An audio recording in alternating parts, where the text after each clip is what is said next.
This right now that we're looking at is actually a 90-second page. The lines on this monitor are recordings from a sleep study done at St. Elizabeth Diagnostic Sleep Center in Boardman. Registered sleep technician Julie Spade explains what each line of data represents. Everything in blue is your brain waves. The green are the eye movement for the REM sleep. Right here is the chin.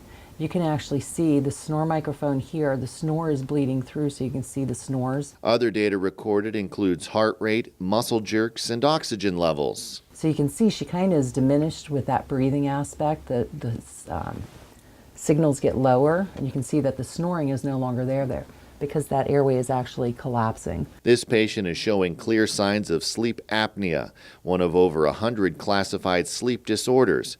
According to the National Sleep Foundation, an estimated 40% of Americans don't get the recommended 7 to 8 hours of sleep each night. Last year, they estimated that sleep deprivation cost employers about $31 billion, which breaks down to about $2,000 in productivity losses per employee. We're just in one of the basic sleep rooms. Pretty much they're all identical. Some might be a little bit smaller, a little bit bigger. Patients participating in sleep studies stay in rooms that are similar to a hotel room like this one. These are the majority of the wires. These are the ones that just rest on the scalp or on the face to monitor the brain waves and the muscle movement. This is the little jack box that all the wires are going to get plugged into, and then it's going to get connected to a cable that goes out to the control room where the techs sit all night long. We're watching to see how long it takes them to fall asleep. The brain waves will tell us that.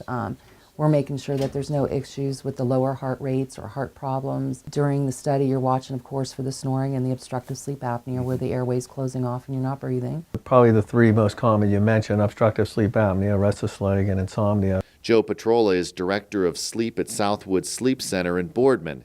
He says those sleep disorders affect the largest portion of the population. There are other disorders. There's narcolepsy, of course, people that just fall asleep. There's people that have REM disorders that just really have a hard time falling asleep, staying asleep for different reasons. Sleepwalking is an example. Not everybody needs a sleep study.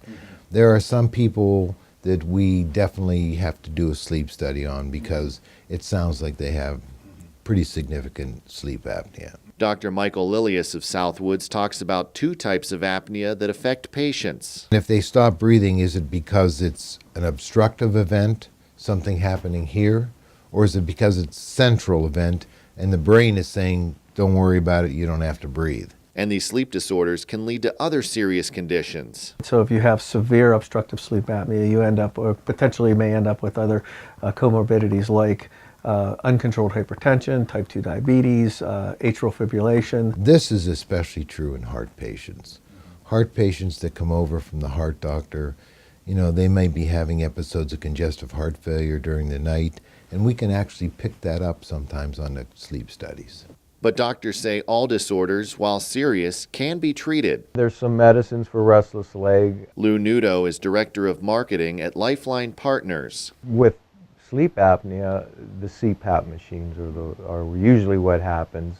There are oral appliances that can be used, but most people have to have the CPAP machine. CPAP stands for continuous positive airway pressure. It has positive pressure going in, different pressures to titrate their pressure till they stop the apneas. Kathy Bergdorf is the owner of Lifeline Partners. Then there's something called a BiPAP, which is maybe for more severe patients or patients who have some chronic respiratory issues like respiratory failure. And what that does, it provides two different pressures. Physician could recommend weight loss and maybe evaluating their medications. And then of course exercise is always an important thing. This is the actual CPAP machine. Marianne Winkle demonstrates how the CPAP machine works. The only thing the patient has to know is how to turn it on. The pressure is already set. This comes with the tubing that hooks to the machine.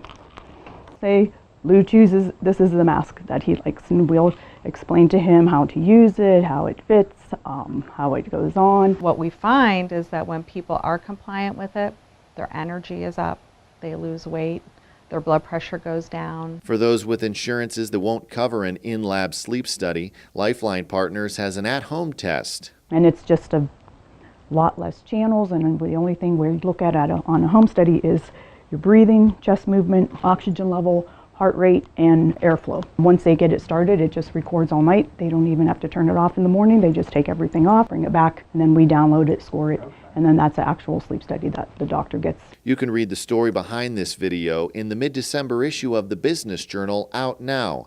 Click the subscribe tab to get your copy today.